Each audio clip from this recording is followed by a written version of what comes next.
అంతరాయతిమిరోపశాంతయే శాంతపావనమచింత్య వైభవం తం నరం వపుషి కుంజరం ముఖే మన్మహే కిమపి తుందిలం మహః శరణం కరవాణి శర్మదం తే చరణం వాణి చరాచరోపజీవ్యం కరుణామసృణైః కటాక్షపాతైః కురు మాం అంబ కృతార్థసార్థవాహం.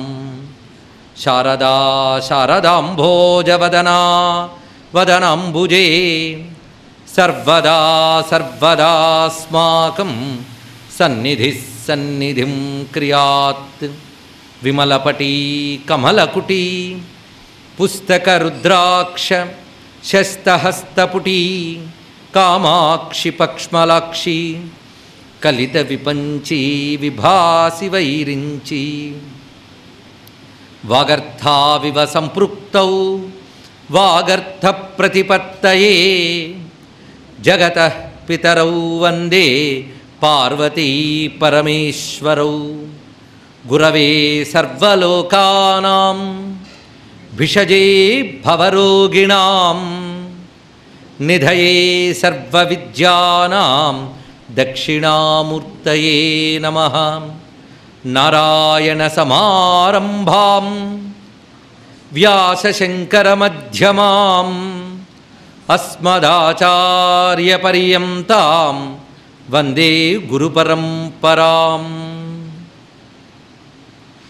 శృతిస్మృతిపురాణానామాలయం కరుణాలయం నమామి భగవత్పాదశంకరం లోకశంకరం. విదితాఖిలశాస్త్రసుధాజలధే మహితోపనిషత్కథితార్థనిధే హృదయే కలయే విమలం చరణం భవశంకరదేశికమే శరణం. భవశంకరదేశికమే శరణం. భవశంకరదేశికమే శరణం. కాంచీపుర కామకోటి నిలయ అయిన కామాక్షి పరదేవతకు నమస్కరిస్తూ జగద్గురు పరంపర అంతటికి నమస్సులు సమర్పణ చేసుకుంటూ పరమ పావనమైన ఆదిశంకర భగవత్పాదుల వారి యొక్క జయంతి ఉత్సవాలలో భాగంగా ఇక్కడ నిర్వహిస్తున్నటువంటి శంకర ఉత్సవాల్లో అందులో పవిత్రమైన ఈ వేదమయమైన ఈ ప్రాంగణంలో మనం భగవత్ సన్నిధిలో కూర్చొని భగవత్పాదుల వారు అనుగ్రహించినటువంటి దివ్యవాక్యాల్ని చెప్పుకోబోతున్నాం. ఆనందలహరి భగవత్పాదుల వారు జగదంబను ఉద్దేశిస్తూ చేసినటువంటి దివ్య స్తోత్రం. ఇప్పుడు చెప్పుకునేది ఆ మూడింటిలో ఒకటి శంకరులవే 2 ఆనందలహరులు ఉన్నాయి. ఇంకొకటి అప్పయ్య దీక్షితుల వారు రచించిన ఆనందలహరి. అది కానీ ముట్టుకుంటే కొన్ని రోజులకు పడుతుంది, అంత విస్తారమైన అంశం ఆ ఆనందలహరి. అదొక విశిష్టమైనటువంటి అంశం. పైగా ఉపనిషద్వాక్యాలన్నింటినీ కూడా గుదిగుర్చి చేసినటువంటి ఒక అద్భుతమైనటువంటి గ్రంథం ఆనందలహరి. అందులో విశేషంగా ఉపనిషత్తుల్లో చెప్పిన ఆనందమీమాంస, ఆనందమయ కోశం, వీటి వివరణంతా చేస్తూ ఆ బ్రహ్మానందం ఆనందో బ్రహ్మేతి వ్యజానాత్ అని చెప్పబడ్డ తత్వమేమిటి అనేదాన్ని అన్ని ఉపనిషత్తుల సారాంశంగా అందించారు అప్పయ్య దీక్షితుల వారు. మన అనేక మార్లు అప్పయ్య దీక్షితుల వారి గురించి స్మరణ చేసుకున్నాం. ఎప్పుడైనా గురు అనుగ్రహం వస్తే ఆ గ్రంథం మరొకసారి పట్టుకోవచ్చు. కానీ చాలా బరువైన గ్రంథం, అందులో సందేహం లేదు. అన్ని ఆనందలహరుల్లోని పెద్ద గ్రంథం అదే, చాలా విస్తారమైనటువంటి గ్రంథం అది. దానికి భాష్యం అప్పయ్య దీక్షితుల వారే రాశారు ఒక్కొక్క శ్లోకానికి. అదొక విశేషమైన అంశం. ఆ మహాగ్రంథాన్ని మనం ఇక్కడ స్మరించుకుంటున్నాం. దానికి కారణం ఏంటంటే శ్రీ శ్రీ శ్రీ చంద్రశేఖరేంద్ర సరస్వతి మహాస్వామి వారే అనిపిస్తుంది. ఎందుకంటే ఆదిశంకరుల తర్వాత మళ్ళీ ఆదిశంకరులు అంతటి వారు ఎవరయ్యా అంటే అప్పయ్య దీక్షితుల వారు. సాక్షాత్ శివావతారం అంటారు చంద్రశేఖరుల వారు. పైగా అప్పయ్య దీక్షితుల వారి యొక్క ఆలయాన్ని అంతటినీ ఉద్ధరణ చేసింది కూడా మహాస్వామి వారే. వారికి ప్రత్యేకంగా ఆనందలహరి గ్రంథంపై చాలా ప్రీతి ఉన్నది. ఇది ఒక ఆనందలహరి. ఇక ఆదిశంకరుల ఆనందలహరిలో ఇప్పుడు చెప్పుకోబోతుంటే 20 శ్లోకాలు అమ్మవారిని స్తుతిస్తూ చేసినటువంటి స్తోత్ర కావ్యం. ఇది కాకుండా మరొక ఆనందలహరి శంకర భగవత్పాదుల వారు ఇచ్చేది సౌందర్యలహరి. సౌందర్యలహరికే మరొక పేరు ఆనందలహరి అని. అయితే సౌందర్యలహరిలో మొదటి 49 శ్లోకాలకు ఆనందలహరి అని పేరు, తర్వాత 51 శ్లోకాలకు సౌందర్యలహరి అని పేరు. అందుకు శంకరులు 2 ఆనందలహరులు అన్నాం, కానీ ఒక ఆనందలహరి సౌందర్యలహరిలో అంతర్భాగమే. అయితే శంకరులు మొత్తం దానికి సౌందర్యలహరి అని పేరు పెట్టారా అంటే విద్యారణ్యుల వారి శంకర విజయం రాస్తూ మొత్తం ఆ గ్రంథానికి శివయువతి సౌందర్యలహరి అని సౌందర్యలహరి గ్రంథంగా పేర్కొన్నారు. కానీ అనేక మంది వ్యాఖ్యాతలు మొదటి 49 శ్లోకములను ఆనందలహరి అని, తర్వాత వాటిని సౌందర్యలహరి అని పేర్కొన్నారు. ఆ ఆనందలహరిలో అద్భుతమైన అమ్మవారి యొక్క శ్రీ విద్యా రహస్యాలన్నీ చెప్పడం జరిగింది. అంతేకాదు మొత్తం 49 శ్లోకాల్లో లహరి అనే పేరుతో 2 శ్లోకాలు వస్తాయి. ఒకటి కతిచన చిదానందలహరీం, అక్కడ చిదానందలహరీం అనే మాట వచ్చింది. మరొకటి పరమాహ్లాదలహరీం అని మరొక మాట వస్తుంది. ఆ 2 లహరులు అక్కడొచ్చాయి.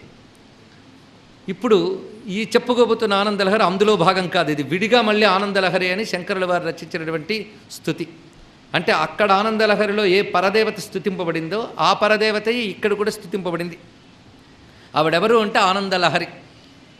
ఇప్పుడు ఆనందలహరి మాటకి నిర్వచనం చెప్పుకోవడానికి మనకి సౌందర్యలహరిలోంచే 2 వాక్యాలు దొరికాయి. చిదానందలహరి అని, మామూలు ఆనందం కాదు, అది చిదానందం, అది సచ్చిదానందం. నిజమైన ఆనందం చిదానందమే. మిగిలినవన్నీ కూడా మన అనేక మార్లు చెప్పుకున్నట్టు భ్రమానందాలు, జడానందాలు. అది బ్రహ్మానందం, చిదానందం. అందుకే చిదానందలహరి అన్నారు. ఆ చిదానందలహరిని అందరూ తెలుసుకోగలరా అంటే భజంతి త్వాం ధన్యాహ కతిచన చిదానందలహరి. ఎవరో కొద్దిమంది ధన్యులు. ధన్యులు అంటే ఎందుకు జన్మించారో దానిని సాధించిన వారు, జన్మ చరితార్థం చేసుకున్నవారు, కృతార్థతని పొందినవారు, పరమపురుషార్థమైనటువంటి చతుర్థ పురుషార్థమైన మోక్షాన్ని పొందడానికి యోగ్యులైనటువంటి వారు ఎవరో వారు ఎక్కువ మంది ఉండరు. బహూనాం జన్మనామంతే జ్ఞానవాన్ మాం ప్రపద్యతే అని చెప్పినట్టు వాసుదేవ సర్వమితి సమహాత్మ సుదుర్లభ. ఆ సుదుర్లభ అనే విషయమే కతిచన అనే మాటలో చూపిస్తున్నారు. ఇక్కడ ఏ కొద్దిమందో ఆ చిదానందలహరి అయిన అమ్మవారిని పట్టుకోగలుగుతున్నారట. దధతి పరమాహ్లాదలహరి అంటారు మరొక చోట. పరమ ఆహ్లాదలహరి, ఆహ్లాదము అన్న ఆనందమే, పరమ ఆహ్లాద. అక్కడ ఆనందానికి పరమ విశేషణం, ఇక్కడ ఆనందానికి చిత్ విశేషణం. అందుకే చిదానందలహరి, పరమాహ్లాదలహరి. అందుకే ఇది మామూలు ఆనందం కాదయ్యా బాబు. ఆనంద మీమాంసలో తైత్రీయంలో చెప్పిన దాంట్లో స్వాత్మానందలవీభూత బ్రహ్మాజ్ఞానంద సంతతి అని చెప్పినట్లుగా మనుష్యానందం మొదలుకొని బ్రహ్మలోక ఆనందం వరకు అన్ని ఆనందములు ఏ అఖండ బ్రహ్మానందమునందు లవలేశములవుతాయో అఖండ బ్రహ్మానంద రూపిణైనటువంటి అమ్మవారు. ఇవి మొత్తం 20 శ్లోకములు. 20 శ్లోకములు స్తుతింపబడుతున్నది పరదేవత. ఆ పరదేవత ఎవరయ్యా అంటే అమ్మవారు అంటే ఆనందలహరి. జగద్గురువులు మరొక ఆనందలహరి ఉందంటో శివానందలహరి. అక్కడ అసలు ఆనందలహరి శబ్దం అక్కడ కనిపిస్తుంది పూర్తిగా మనకి. కానీ మళ్ళీ మనం భ్రమపడకుండా శివ అనే శబ్దం వేశారు అక్కడ. మళ్ళీ అది శివానందం. శివానందం వేరు, మళ్ళీ చిదానందం వేరు కాదు. శివ, చిద, తర్వాత పరమ అన్నీ కూడా ఒకే విషయాన్ని చెప్తున్నాయి, ఆనంద వస్తువునే. అందుకే అమ్మవారంటే ఆనంద స్వరూపిణి. ఆనందమే సౌందర్యం కనుక సౌందర్యలహరి. ఇప్పుడు ప్రారంభ శ్లోకాన్ని ఒక్కసారి చెప్పుకుని మిగిలిన విషయాలు గమనించుకుంది. భవాని స్తోతుం త్వాం ప్రభవతి చతుర్భిర్నవదనై ప్రజానామీశానస్త్రిపురమథన పంచభిరపి నషడ్భిస్సేనానీ దశశతముఖైరప్యహిపతి తదాప్యేషాం కేశాం కథయ కథమస్మిన్ అవసర. ఇది మొదటి శ్లోకం. ప్రారంభ శబ్దమే మనకి భవానితో ప్రారంభించారు. శంకరుల వారికి ఇష్టమైనటువంటి అమ్మవారి పేరేదయ్యా భవాని. అందుకు శంకరులు సౌందర్యలహరిలో కూడా భవాని త్వంతో ప్రారంభించారు. అదేవిధంగా భవానీ భుజంగ ప్రయాతమని శంకర భగవత్పాల వారిది మరొక అద్భుతమైన రచన ఉంది. భవానీ భుజంగ ప్రయాతంలో ప్రారంభంలోనే షట్చక్ర వివేచనము అంతా జరుగుతుంది. మొత్తం 12 శ్లోకాలు. నిజానికి ఆదిశంకరుల తొలి రచన ఇదే అని చెప్తారు ఇక్కడ. ఆదిశంకరులు భవానీ భుజంగ ప్రయాతం తొలి రచన కాదయ్యా. కనకధారా స్తోత్రం 6 ఏళ్లకే చెప్పారు కదా అంటే దానికంటే మునిపే దీన్ని చెప్పారు అని అనేక మంది శాస్త్రవేత్తలు ఒప్పుకున్న విషయం. అందుకే భవానీ భుజంగ ప్రయాతం. అందులో మొట్టమొదటిగా షట్చక్ర వివేకం చేస్తూ కుండలిని విద్యారూపాన్ని అందులోనే భావన చేస్తారు. అందుకే మహాత్ముల విషయం ఏంటంటే తొలి రచన ఒకలాగా తుది రచన మరొకలాగా ఉంటే వాళ్ళు మామూలు వాళ్ళు అవుతారు. తొలి రచన నుంచి తుది రచన వరకు ఒకే ప్రజ్ఞ చూపించారంటే వారు మహాత్ములు, వాళ్ళు అవతార పురుషులు. అందుకు పుట్టుకతోనే బ్రహ్మజ్ఞుడు కనుక మహానుభావుడు కనకధారా స్తోత్రంలోనే సౌందర్యలహరి సారాన్ని అంతటి అందించగలిగారు. మనం అనేక వాళ్ళు చెప్పుకున్నాం. శ్రీచక్ర వివేచనం అంతా అందులోనే కనబడుతుంది. దానికంటే మునుపొచ్చిన భుజంగ ప్రయాతంలో ఇంకా ఆశ్చర్యకరమైన అంశాలు అనేక చోట్ల కనబడుతుంటాయి. అదొక ప్రత్యేక గ్రంథం, మళ్ళీ దాని పేరు ప్రస్తావిస్తే అది తెలుసుకోవాలనిపిస్తుంది. కానీ అనేక చోట్ల భవానీ శబ్దాన్ని చెప్తారు. ఇది కాకుండా మరొకటి భవానీ అష్టకమని రచిస్తూ గతిస్త్వం గతిస్త్వం త్వమేకా భవానీ అనొక విశిష్టమైన శ్లోకాల రచన కనబడుతుంది. అది చదివితే ఇంకా మరొక ఆనందం కలుగుతుంది. నిజానికి అన్ని అహంకారాలు కరిగిపోవాలంటే ఆ స్తోత్రం చదువుకోవాలండి. ఎందుకంటే కాస్త తత్వ వివేచన మొదలు పెడితే అహంకారం కూడా పక్కన వస్తుంటుంది, అదొక ప్రమాదకరం. దానితో మనం సాధించగలమని. కానీ నాకేమీ తెలియదమ్మా, నువ్వు మాత్రమే గతి అనే భావం అందులో మనకు కనబడుతుంది. గతిస్త్వం గతిస్త్వం త్వమేకా భవాని, అందులో నొక్కి చెప్పడం గతిస్త్వం గతిస్త్వం అని. అందులోనే నతాతో న మాత న బంధుర్న దాత న పుత్రో న పుత్రి న భృత్యో న భర్త న జాయ న విద్య న వృత్తిర్మమైవ గతిస్త్వం గతిస్త్వం త్వమేకా భవాని. తల్లి తండ్రి బంధువు ఏది నాకు లేదమ్మా, నువ్వే. నిజానికి జీవుడికి అసలు గతి ఏమిటి? ఆ తల్లే. కానీ వీడి గతి వాడు గతి అని పట్టుకుంటూ ఉంటామే, ఇవేవి గతి కాదు, భవానీయే గతి. అందుకే భవానీ అనే శబ్దం ఆయనకి అంత ప్రీతిపాత్రమైనది.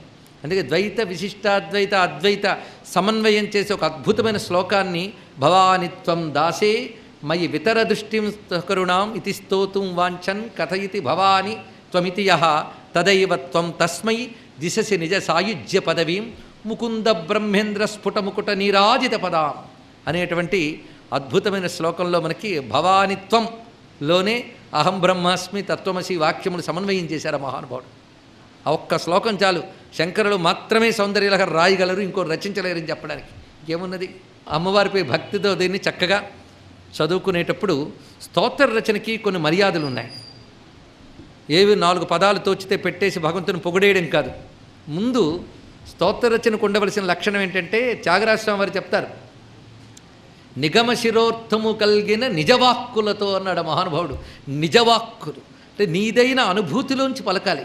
అంతేగాని 10 పుస్తకాల్లోంచి వాక్యాలు తెచ్చి వీడుకు స్తోత్రం రచిస్తే దాని హృదయం ఉండదు.